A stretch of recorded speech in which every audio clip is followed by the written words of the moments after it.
Hi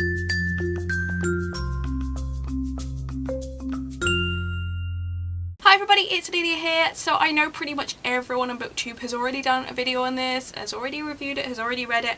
I am totally late to that, I know, but I decided to save it for while I was travelling, and so I only read it like a month ago. So that's why I'm not doing a non-spoilery review at this point, because I'm pretty sure that most people have just either read it if they wanted to, or have decided they're not going to read it and so don't want to hear about it. So I'm just going to do a book talk about it and what I think about it, because honestly I think I actually disagree with quite a lot of people on this, and I'm sorry.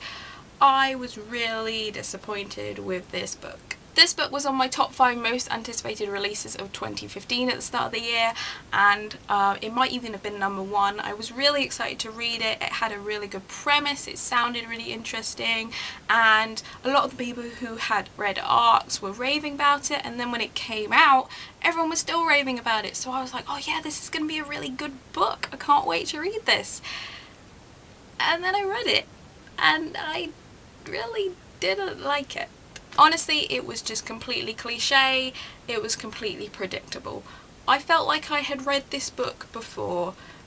It just picked every stereotypical aspect of the YA genre and put it all into one book, and it was nothing new. I could guess everything that was going to happen. The big twist at the end with regards to Mayor turning out to actually be a total dick, that was completely obvious, because let's face it, his mother has this mind-reading talent.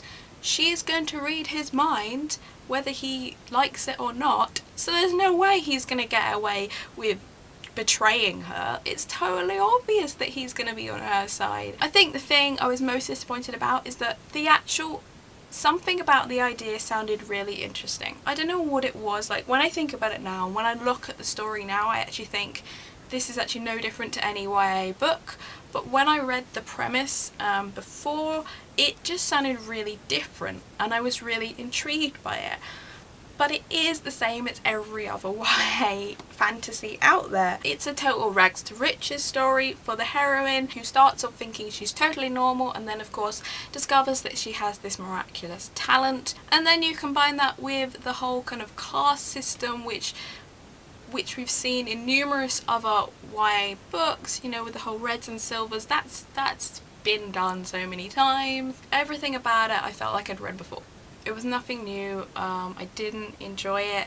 I didn't think the writing was very good. Everything about this book, honestly, I was just completely disappointed in it. So I won't be reading any sequels to this. I feel like I could probably predict everything that could happen in this series, because if it goes along the same lines as this book did, then it's just going to be all the stereotypical cliche stuff that you'd normally find in YA.